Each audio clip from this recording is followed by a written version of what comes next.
Hi guys, my name's Ian. Thanks for letting me do a Prof Talk. If we haven't met, I am in the humanities program in the undergrad facility, and my topic is instructive impressionism in the works of Claude Monet. Yay. So let's go for it. In 1895, the soon-to-be Prime Minister of France, Georges Clemenceau, encountered some of Claude Monet's paintings in the gallery of his dealer. This was about 30 years after the Impressionist movement in Paris emerged.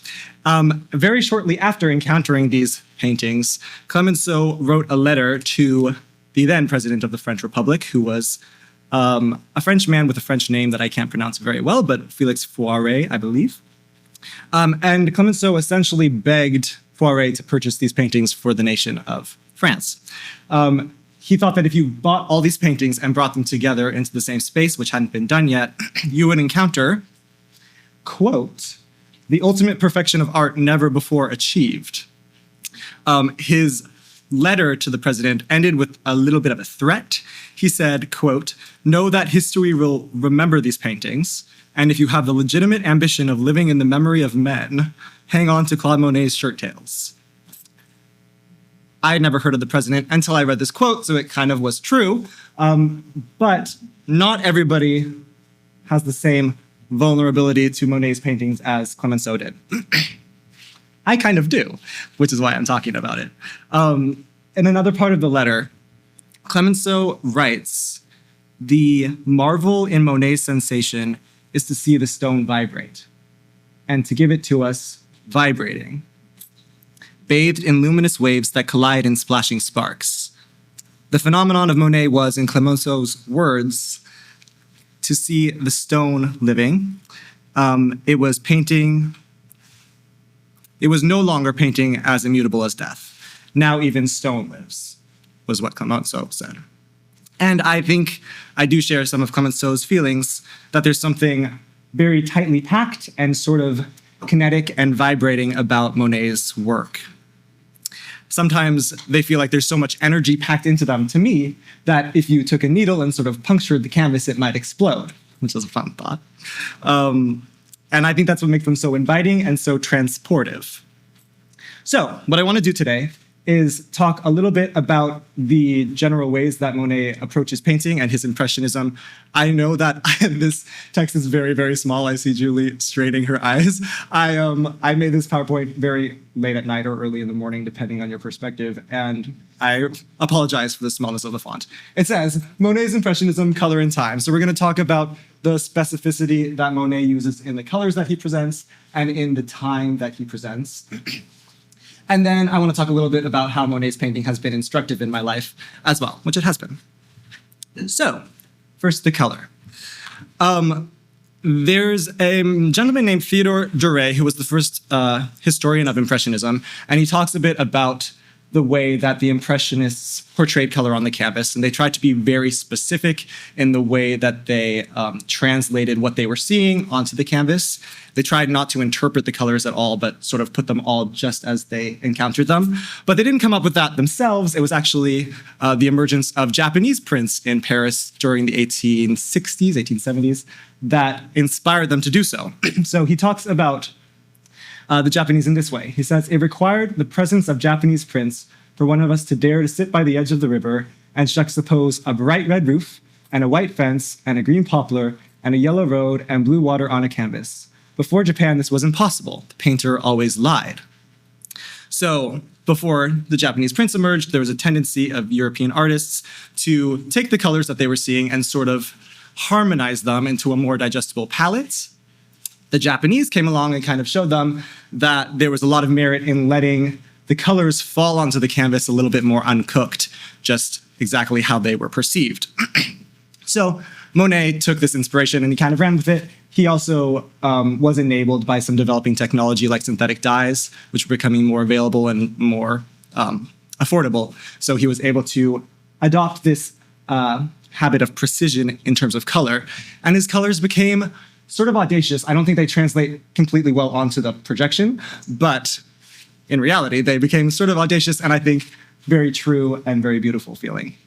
So that's the precision of color that I've noticed in Monet's work. Just as a little bit of an aside, I think that there is a bit of a continuing relationship between Monet and some of the popularized Japanese art that is received in the West. That's not really relevant, but I thought it was cool. I have a little bit of Japanese heritage, so I like that Monet and Japan have a bit of an ongoing dialogue, which is fun. The precision of color that Monet has also enables him to generate a precision of time. So for Monet, a scene was the sum of both its spatial and its temporal characteristics. He never painted just a landscape, he painted a landscape as it was in a particular instance. There's some really interesting scholarship that I encountered but wasn't able to dig into by specifically Andrei Dombrowski, and he's talking about the emergence of timekeeping technology at this time. So in Paris, there was a growing sophistication of timekeeping technologies and a kind of a unification of the timekeeping technologies in the city, and that might have had an impact on the Impressionists and their interest in the particularities of time. But in any case, it's clear that Monet is very interested in representing the precise instant that was his subject. As with the famous, let's let them slide, haystack paintings, he would often bring multiple canvases onto the location where he was going to paint, and he would paint a scene just as long as the light was the same, and as soon as the light changed enough to change the color substantially, he would move on to the next canvas and paint that one until the light changed again. And so that way he was ensuring that the temporal character of the canvas was singular and precise. Did anybody see the Beyond Monet exhibit that came to Winnipeg last year? Yes. I thought it was really cool. It was very fun and had a lot of beauty in its own way. There was a sense in which it might have lost some of this feeling of singularity or instantaneousness. All of the canvases were sort of moving, so you would see the sky sort of melding across the screen, and the trees were kind of waving, which was cool, but it did sort of lose some of the pressure that Monet was able to generate by making his image so precise to a single instant. So the precision of color that Monet uses and the precision of time that he uses, I think, is really key to the way he captures energy and gives it that vibrating feel that Clemenceau noted in his letter. How has Monet been instructive in my life? Let's talk about that. So it kind of started with this painting here. I cannot pronounce it, but it's from 1873 to 1874. And the year after, in 1874, a gentleman named Ernest Chesneau wrote this about the painting. He said, "At a distance, in this streaming of life, in this shimmering of great shadows and of great lights spangled with deeper shadows and more vivid lights, we salute a masterpiece. But as you approach, everything vanishes. There remains only a chaos of indecipherable palette scrappings." It was in reading this quote and seeing this painting, not in real life, in a print, that I really became alerted to the element of Monet's approach that I have found to be instructive. And so that's going to be this habit that Monet has of honoring both the whole of what's in front of him and the fragments that make them up. So Monet, when he paints a picture, it's obviously a composite. It feels recognizable and whole, and there's a lot of beauty in that, which I obviously enjoy. But there's also a tendency to give body to the different fragments. And this is especially true if you see it in person and you come close, you can see all the different strokes of the paint. They have body and texture of their own, and they're sort of incarnated in that way. It kind of feels sometimes like if you were to chip off each individual little scrap of paint, you could enlarge it and hang it on the wall by itself, kind of like a Rothko with its own world of aesthetic and meaning, independent of the part that it plays in the whole. Charles Stuckey, or Stuckey, rather, writes, "Seen close up, Monet's paintings tend to break into incoherent little bits like spilled mercury in different colors," which might not have been a compliment in Stuckey's mind. But for me, as a global thinker, there's a bit of an invitation offered by Monet to encounter and enjoy the big picture, but also the incoherent little bits that make them up. And I think that's really instructive and can be really instructive in my own life. There is a sense in which that can be applied to philosophy, which I'm not going to get into, but in my own period of intense philosophizing, applying this kind of approach to my perception of reality was really helpful and I think really freeing. But more specifically in my life, this has been beneficial in sort of almost a physiological way.